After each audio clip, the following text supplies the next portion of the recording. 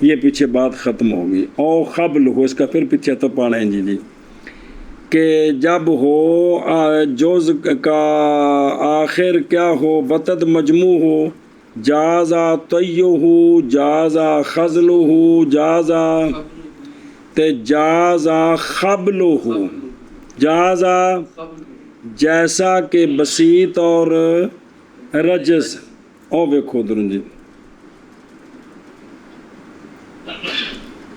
اچھا یا وتد مجموع میں کیا کرنا،